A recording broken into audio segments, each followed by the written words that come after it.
Hi friends, ఈరోజు అయితే మీకు మంచి నచ్చిన కథతో మీ ముందుకైతే వచ్చేసాను. ఆ కథ ఏంటో చూసేద్దాం. ఒక చిన్న గ్రామంలో రామ్ అనే పిల్లవాడు ఉండేవాడు. ఆ రామ్ అనే పిల్లవాడు చాలా అల్లరివాడు, చాలా ఎప్పుడు చదవడానికి అస్సలు ఆసక్తి చూపేవాడు కాదనమాట. అలా ఉంటుండగా కొన్ని రోజుల తర్వాత ఆ స్కూల్లో ఎగ్జామ్స్ పెట్టడం జరుగుతుంది. ఎగ్జామ్స్లో మార్కులు అస్సలు కరెక్ట్గా రావన్నమాట. ఆ రిజల్ట్ పేపర్స్ తీసుకొని ఇంటికి తీసుకొస్తాడు. చాలా డల్గా వస్తాడనమాట. వస్తే ఆ తండ్రి ఆ పిల్లవాడిని అబ్జర్వ్ చేయడం జరుగుతుంది. చూసి ఏంట్రా ఎందుకు ఇంత డల్గా ఉన్నావు, ఏంటి అయింది అని అంటే, ఆ పిల్లవాడు నాకు ఇలా ఎగ్జామ్స్ పెట్టారు, నేను కొంచెం చదివాను కానీ కరెక్ట్ మార్కులు రాలేదని చెప్పడం జరుగుతుంది. అప్పుడు ఆ పిల్లవాడి తండ్రి వాళ్ళ తోటకు తీసుకెళ్ళడం జరుగుతుంది. అందులో ఒక మొక్క చూపించి, ఈ మొక్కకు నువ్వు నీళ్ళు పొయ్యు అని చెప్పి, రోజు నీళ్ళు పొయ్యు అప్పుడు అని అప్పచెప్పడం జరుగుతుంది. అప్పచెప్పాక సరే అని చాలా ఉత్సాహంగా, చాలా సంతోషంగా, పిల్లవాడు ఫస్ట్ సరదా కదా, దాంతో ఒప్పుకుంటాడు. సరే కొన్ని రోజులు అలా చక్కగా వాళ్ళ నాన్నగారు చెప్పిన పనులు నీళ్ళు పోస్తూ చేయడం అవన్నీ జరుగుతుంటే మొక్క చక్కగా పెరుగుతుంది. కొన్ని రోజుల తర్వాత ఆ పిల్లవాడైతే ఆ మొక్కకు నీళ్ళు పోయడం మానేస్తాడు. అయితే కొన్ని రోజులకి తండ్రి వచ్చి, ఏంట్రా ఈ మొక్క ఎలా వాడిపోయింది అనేసి అడగడం జరుగుతుంది పిల్లవాడిని అడిగాక, అంటే నాన్నగారు నేను మరి ఆ మొక్కకు నీళ్ళు పోయకపోవడం వల్ల అలా కరెక్ట్గా ఆరిపోయింది అని చెప్పడం జరుగుతుంది. చెప్పిన తర్వాత అప్పుడు తండ్రి ఎలా చెప్తాడు, నువ్వు కూడా ఈ మొక్కలాగే నీ చదువు కూడా కరెక్ట్గా చదువుతూ ఉంటేనే మంచి మార్క్స్ వస్తాయి. ఇలా చదివేసి ఎలా పడితే అలా చదివేసి కరెక్ట్గా చదువు మీద ఫోకస్ పెట్టకపోతే శ్రద్ధ అనేది చాలా ముఖ్యం అనేసి చెప్తా. అలా చదివితేనే నీకు కూడా మంచి మార్క్స్, నలుగురిలో మంచి పేరు కూడా వస్తుంది, తల్లిదండ్రులకు ఆనందం కలుగుతుంది అని చెప్పడం జరుగుతుంది. ఆ పిల్లవాడుకు ఆ తండ్రి చెప్పింది చాలా బాగా అర్థమవుతుందన్నమాట. అర్థమయ్యాక అప్పటి నుంచి ఆ పిల్లవాడు చదువు మీద చాలా శ్రద్ధ పెడుతూ తండ్రి చెప్పిన మాట వింటూ చాలా శ్రద్ధగా పెరుగుతాడనమాట.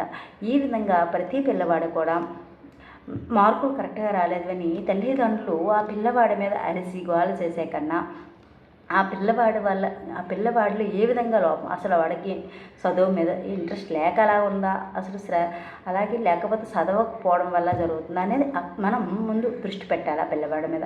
అంతేగాని ఏంట్రా ఇలా మార్కులు వస్తే నిన్ను ఈ విధంగానే చదివించామా అనేసి పిల్లవాడి మీద అరిచేస్తే ఆ పిల్లవాడు మరింత భయపడిపోయి, ఏంటి మా తల్లిదండ్రులు నేను ఎంతో చదువుతున్నాను అయినా మార్కులు రాకపోతే నేనేం చేసేది, నాకు అది గుర్తుండట్లేదా అనేసి ఇంకా వేరేగా డిస్టర్బ్ అవుతూ ఉంటాడు.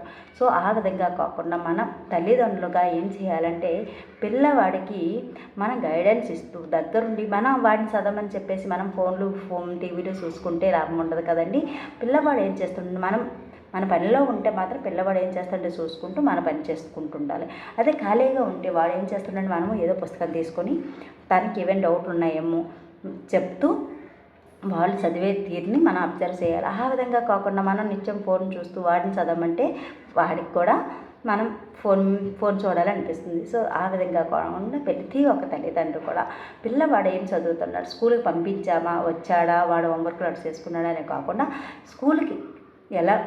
స్కూల్లో ఎలా ఉంటున్నాడు, మంచిగా ఉంటున్నాడా, ఫ్రెండ్స్తో మంచిగా తిరుగుతున్నాడా, టీచర్స్ అడిగిన ప్రశ్నలకు సమాధానం కరెక్ట్గా ఉంటున్నాయి, చదువు మీద శ్రద్ధ పెడుతున్నాడా లేదా, ఈ విధంగా ప్రతి ఒక్క తల్లిదండ్రి పిల్లల మీద శ్రద్ధ అనేది పెట్టాలి.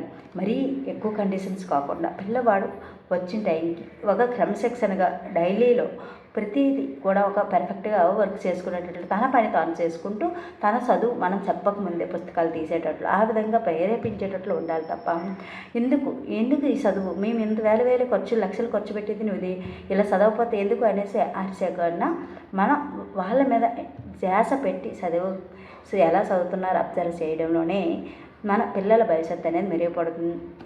వేలు పెట్టేసినంత మాత్రం వాళ్ళకి చదువు ఎక్కకపోతే ఏం చేయలేం కదా. ఎలా చదివితే బాగుంటుంది, మన పిల్లవాడికి ఏ విధంగా చెప్తే అర్థమవుతుంది అనేది మనం గ్రహించి మన పిల్లవాడికి ఒక గైడెన్స్ అనేది తల్లిదండ్రులుగా మనమే ఒక మార్గదర్శకాన్ని ఇవ్వాలి. అప్పుడే పిల్లలకి మరింత ఆసక్తి పెరిగి వాళ్ళు చదివిన దానికన్నా మరింత ఎక్కువ శ్రద్ధ పెట్టడం జరుగుతుంది. అయినా ఒక సబ్జెక్ట్లో వాడికి ఇంట్రెస్ట్ని బట్టి ఒక్కో సబ్జెక్ట్లో ఒకలాగా మార్కులు వస్తాయి. అన్ని సబ్జెక్టులు ఒకేలాగా రావాలని కాకుండా ఉండదు కదా.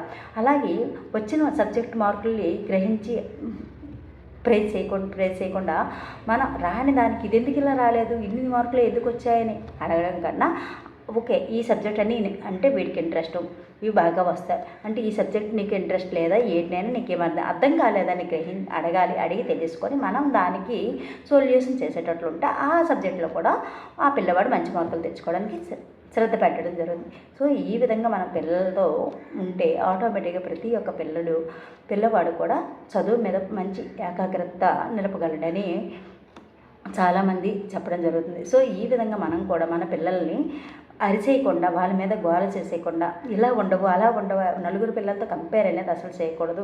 మనం బట్టి మన పిల్లలు కూడా ఉంటారు కాబట్టి ఆ పిల్లలు అలా ఉన్నారు, నువ్వు ఇలా ఉన్నావు, మన పెంపకం ఎలా మనం ఎలా ఉన్నాం అలా మన పిల్లలు వస్తారు కానీ పక్క వాళ్ళగా ఉంటారు కాబట్టి సో మనం మన పిల్లల మీద ఫోకస్ పెట్టడం చాలా ఉపయోగం. సో ఈ విధంగా మన పిల్లల్ని మనం పెంచుకుంటే ఆటోమేటిక్గా వాళ్ళ చదువు మీద మన కష్టం విలువ వాళ్ళకి తెలియాలి. కష్టం మనం ఏం చేస్తున్నాం, మనం ఎంత కష్టపడుతున్నాం అనేది తెలియాలి. ప్రతిదీ అడిగిందలా కొనేయకూడదు. అన్నీ కొనకూడదని కాదు, దాని విలువ తెలియాలి. ఆ వస్తువు ఎంత ఇంపార్టెంట్ అయితే మాత్రమే మనం ప్రతిదీ అడిగేది కొనేస్తే మనకి ఎంత కష్టం అనేది వాళ్ళకి తెలియకపోతే వాళ్ళకి లైఫ్లో కష్టం విలువ తెలియదు. కాబట్టి మనం ఏం చేస్తున్నాం, ఎలా సంపాదిస్తున్నాం, రోజుకి ఎంత ఖర్చు అవుతుంది, మనకి ఇంట్లో ఎంత అవసరం అవుతుంది, తన చదువులకు ఎంత అవుతుంది అనేది ప్రతిదీ కూడా పిల్లవాడికి తెలిసేటట్లు పెంచాలి. అప్పుడే పిల్లలు బాధ్యతగా పెరుగుతూ వాళ్ళ చదువు మీద ఫోకస్ అయితే పెట్టగలరు.